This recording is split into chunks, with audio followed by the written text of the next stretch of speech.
Bank robbery के बारे में बात करें तो छोटे मोटे रॉबरी के बारे में अक्सर सुनने को मिलता है। इराक की कैपिटल बगदाद में स्थित सेंट्रल बैंक ऑफ इराक को सिर्फ 2 लुटेरों ने मिलकर लूट लिया। Police in Baghdad are investigating the city's second bank robbery in just a week. The robbers stole $7 million in a deadly early morning heist. Officials are not providing many details, but they fear insurgents may be using a new method to finance their cause. Bank लुटेरा जब भी कोई bank robbery करता है तो सबसे पहले bank का ब्लूप्रिंट निकालता है, उसके बाद 2 प्लान बनाता है। अगर प्लान ए फेल हो जाता है तो प्लान बी को एग्जीक्यूट किया जाता है। लेकिन सेंट्रल बैंक ऑफ इराक का स्ट्रक्चर इतना मजबूत था कि बैंक के अंदर एंट्री और एग्जिट के लिए सिर्फ एक ही डोर था। उसके अलावा बैंक के अंदर ना ही कोई खिड़कियां थी और ना ही कोई इमरजेंसी एग्जिट डोर था। Central bank of Iraq robbery का मास्टरमाइंड था इराक की प्रेसिडेंट सद्दाम हुसैन। 18 मार्च 2003 सुबह की 4 बजे सेंट्रल बैंक ऑफ इराक से 8,000 करोड़ की चोरी होती है। नमस्कार दोस्तों, हैरान कर देने वाली बात यह है कि दुनिया का सबसे बड़ा बैंक रॉबरी और उस रॉबरी में ना ही कोई हथियार का इस्तेमाल हुआ और ना ही कोई खून खराबा हुआ। लुटेरों ने शराफत से बैंक के अंदर एंट्री की और बैंक का सारा पैसा ट्रक में भर के ले गया।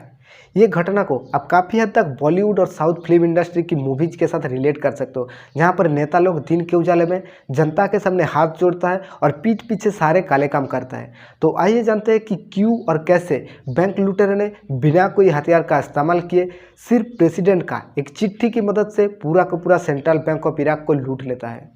फर्स्ट वर्ल्ड वॉर और ओटोमन एम्पायर खत्म होने के बाद 1931 तक इराक की मॉनेटरी सिस्टम ब्रिटिश रूल द्वारा नियंत्रित किया जाता था। उसके बाद इराक की करेंसी चालू हुआ, इराकी दिनार, और लंदन में इराक की करेंसी बोर्ड की स्थापना हुई। 16 नवंबर 1947 इराक की करेंसी बोर्ड को लंदन से इराक ट्रांसफ़र करने का फैसला किया गया।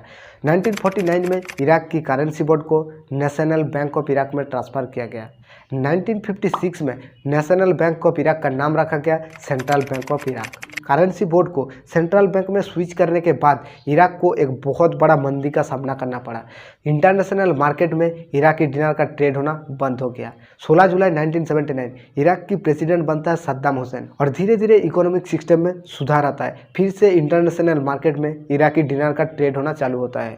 सद्दाम हुसैन ने डिफेंस और सिक्योरिटी सिस्टम को बहुत ही मजबूत बनाया था, क्योंकि ऑयल को लेकर हमेशा इराक के साथ ईरान, सऊदी अरब, कुवैत का वार चलता ही रहता था। एक्सपर्ट की रिपोर्ट के हिसाब से सद्दाम हुसैन एक डिक्टेटर पर्सनालिटी का इंसान था। सद्दाम हुसैन का कहना ही इराक के अंदर कानून बन जाता था। सद्दाम हुसैन का खिलाफ जाना मतलब मौत को बुलावा देना। उनकी शासनकाल में 2.5 लाख इराकी जनता को छोटी से छोटी गलती की वजह से भी मार दिया गया था।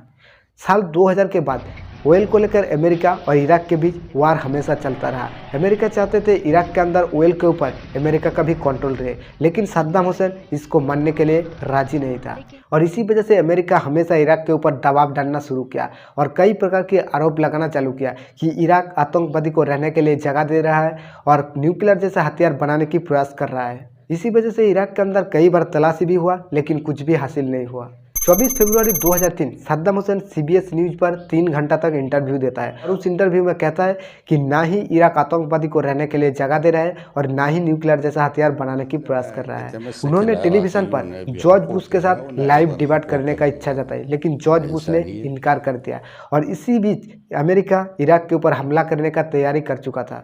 17 मार्च 2003 जॉर्ज बुश ने ऐलान किया कि 48 आवर्स के अंदर सद्दाम हुसैन और उसका बेटा इराक छोड़ दे। ये न्यूज़ सुनने के बाद सद्दाम हुसैन को यह एहसास हो गया था कि अमेरिका अब इराक पर हमला करने वाला है। अगर अमेरिका इराक पर हमला करता है तो अमेरिका को डिफेंड करना बहुत ही मुश्किल था। इसी वजह से सद्दाम हुसैन ने इराक की पैसे को महफूज जगह छुपाने का फैसला किया।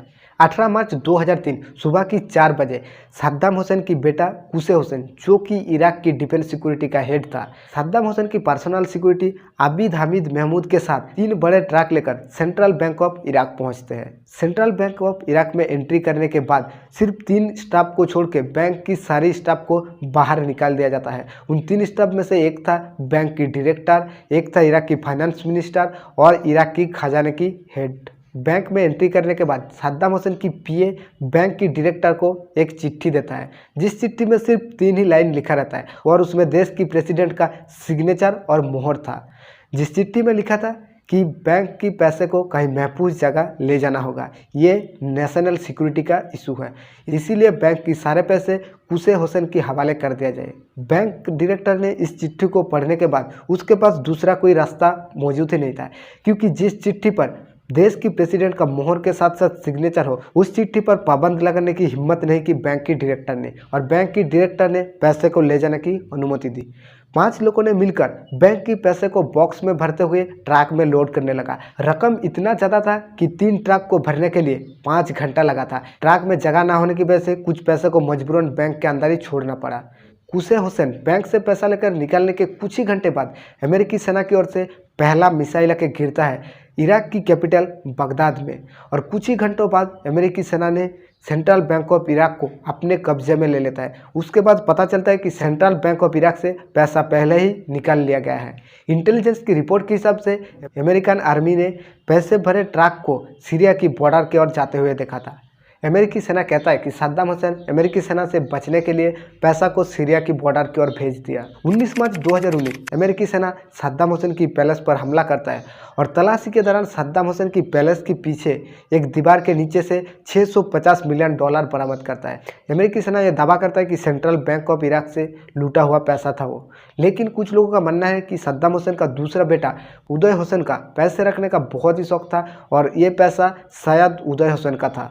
उसके बाद अमेरिकी सेना सद्दाम हुसैन का अलग अलग ठिकाने पर हमला करने लगा, लेकिन ना ही उस पैसे का कोई पता चला और ना ही सद्दाम हुसैन और उसकी बेटे का। कुछ दिन बाद अमेरिकी सेना को कुशे हुसैन का खुफिया ठिकाने के बारे में पता चला कि वो उत्तरी इराक की मोसेल शहर में रहता है। अमेरिकी सेना मोसेल शहर पर हमला करता है और अमेरिकी सेना की ओर से 2 एंटी-टैंक मिसाइल द्वारा फायर किया जाता है। सद्दाम हुसैन जिस घर में छुपा था उस घर के आसपास टोटल 12 घरों की सभी लोगों को मार दिया जाता है। इस हमले के दौरान अमेरिकन सेना के हाथ कुशे हुसैन का मौत हो जाता है। हमले के बाद अमेरिकी सेना ने उस जगह को अच्छी तरह से तलाशा, लेकिन बैंक से लूटा हुआ पैसा हाथ नहीं लगा। 13 दिसंबर 2003 ऑपरेशन रेड डाउन में अमेरिकी सेना के हाथ लगता है सद्दाम हुसैन, और कई प्रकार के आरोप साबित होने की वजह से कोर्ट ने सद्दाम हुसैन को फांसी की सजा सुनाती है। इत्तेफाक की बात यह है कि बैंक से लूटा हुआ पैसा लुटेरों ने इस्तेमाल ही नहीं कर पाया। बाद में इंक्वायरी कमीशन बैठा गया और बैंक अधिकर्ताओं को हिरासत में लेकर पूछताछ किया गया, लेकिन बैंक अधिकर्ता आसानी से इस केस से छूट जाता है। बैंक अधिकर्ता ये कहता है कि जिस दस्तावेज पर देश की प्रेसिडेंट का सीलमोहर और सिग्नेचर हो, उस दस्तावेज पर पाबंदी लगाने का हिम्मत कैसे करूं। उम्मीद करता हूँ वीडियो इन्फॉर्मेटिव लगा। Thank you so much. Wish you all the best.